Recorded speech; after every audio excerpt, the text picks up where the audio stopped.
আসসালামু আলাইকুম। লকডাউন বাড়তে পারে, স্বাস্থ্যবিধি মেনে কাল খুলছে রপ্তানিমুখী শিল্প কারখানা। প্রাণঘাতী করোনাভাইরাসের ঊর্ধ্বমুখী সংক্রমণের লাগাম টানতে চলমান কঠোর বিধিনিষেধ বা লকডাউনের মেয়াদ আরও বাড়তে পারে। আগামী 5 আগস্টের পরও 2 সপ্তাহ কঠোর বিধিনিষেধ অব্যাহত রাখার সুপারিশ করেছে স্বাস্থ্য অধিদপ্তর। তবে সরকারের উচ্চ পর্যায়ের একটি সূত্র জানিয়েছেন, জীবন জীবিকার সমন্বয় করে কিছু বিষয় শিথিল করে বিধিনিষেধ অব্যাহত রাখার চিন্তাভাবনা করা হচ্ছে। এর মধ্যে সরকার রপ্তানিমুখী সব শিল্প কারখানা খুলে দেওয়ার সিদ্ধান্ত নিয়েছে। আগামীকাল রোববার সকাল 6টা থেকে এসব কারখানা বিধিনিষেধের আওতা বহির্ভূত থাকবে। গতকাল শুক্রবার মন্ত্রিপরিষদ বিভাগ থেকে জারি করা এক প্রজ্ঞাপনে এ নির্দেশনা দেওয়া হয়। জনস্বাস্থ্য বিশেষজ্ঞরা বলেছেন, ঊর্ধ্বমুখী সংক্রমণের এই সময়ে বিধিনিষেধ তুলে দিলে পরিস্থিতি আরও ভয়ঙ্কর হতে পারে। এরপরও রপ্তানিমুখী শিল্প কারখানা খুলে দেওয়া হচ্ছে। এখন স্বাস্থ্যবিধি মেনে চলার উপর সর্বোচ্চ গুরুত্ব দিতে হবে। বিষয়টি কঠোর নজরদারির আওতায় রাখতে হবে, না হলে বিপর্যয় নেমে আসতে পারে।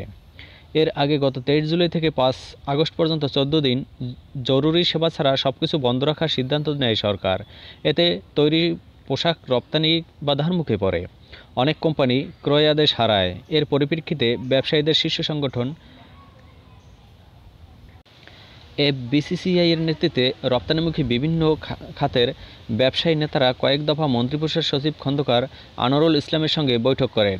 গত বৃহস্পতিবারও তারা সচিবের সঙ্গে সাক্ষাৎ করে শিল্প কারখানা খুলে দেওয়ার দাবি জানান।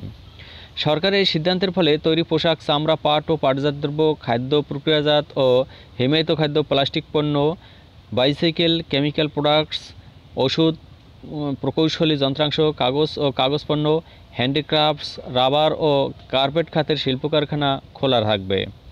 পাশাপাশি এসব খাতের সঙ্গে সম্পৃক্ত সরঞ্জাম প্রস্তুতকারক কারখানা খোলা রাখা যাবে।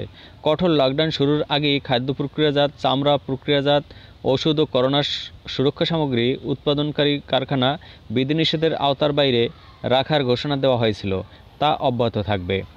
শিল্প কারখানা খুলে দেওয়ার ঘোষণার পর গতকালই গ্রাম থেকে মানুষের ঢাকামুখী ঢল নেমেছে। পাটুরিয়া দৌলতদিয়া ফেরিঘাটে উপচে পড়া ভিড় লক্ষ্য করা গেছে। সড়ক মহাসড়কও যানবাহন চলাচল করছে। তবে বিধিনিষেধ শিথিলের আগে ঈদে গ্রামে যাওয়া কর্মীদের নিজ নিজ স্থানে থাকতে বলেছে বিজিএমইএ কর্তৃপক্ষ। সংগঠনের সহসভাপতি শহীদুল্লাহ আজিম সমকালকে বলেন, শিল্প কারখানা খোলা হলেও কারখানার আশপাশে থাকা কর্মীদের নিয়ে আপাতত কার্যক্রম পরিচালনা করা হবে। ঈদে গ্রামে যাওয়া কর্মীদের প্রতি আহ্বান থাকবে, ছোটাছুটি না করে সরকারিভাবে বিধিনিষেধ শিথিল হলে সবাই কর্মস্থলের উদ্দেশ্যে যাত্রা করেন। দোকানপাট ও গণপরিবহন খুলে দেওয়ার দাবি। ক্ষুদ্র ব্যবসায় প্রতিষ্ঠান ও দোকান লকডাউনের আওতায় না রাখার দাবিতে আগামীকাল রোববার সংবাদ সম্মেলন করবে বাংলাদেশ দোকান মালিক সমিতি। তবে বর্তমান পরিস্থিতিতে নানা সমস্যা ও সমাধানের পথ তুলে ধরা হবে বলে জানিয়েছে সংগঠনটি। দোকান মালিক সমিতির সভাপতি হেলাল উদ্দিন বলেন, আর কোনো লকডাউন চান না দোকান মালিকরা। পুঁজি হারিয়ে প্রায় নিঃস্ব হওয়া ক্ষুদ্র ব্যবসায়ীদের বাঁচাতে দোকান খুলে দেওয়া প্রয়োজন। তিনি বলেন, মরার আগে আর না খেয়ে মরতে চান না ক্ষুদ্র ব্যবসায়ীরা। গত 18 জুন থেকে সারা দেশে দোকান ও শপিং মল বন্ধ ঘোষণা করা হয়। ঈদের সময় 5 দিন চালু রাখার সুযোগ দিলেও তা কাজে আসেনি। টানা প্রায় 1 মাস বন্ধ থাকায় অনেক বড় ক্ষতি হয়ে গেছে। ইতিমধ্যে শত শত কোটি টাকার পণ্য দোকানে নষ্ট হয়ে গেছে। এরপরও লকডাউনের সুফল দেখতে পাচ্ছেন না। এখন ক্ষুদ্র ব্যবসায়ীদের জীবন চলে না। এ অবস্থায় তারা সব ধরনের নির্দেশনা মেনে দোকান চালু রাখতে চান।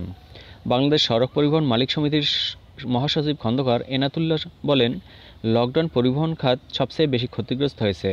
হাজার হাজার শ্রমিক বেকার হয়ে পড়েছেন। এই অবস্থায় গণপরিবহনকে বিধিনিষেধের আওতার বাইরে রাখতে সরকারের প্রতি আহ্বান জানাই।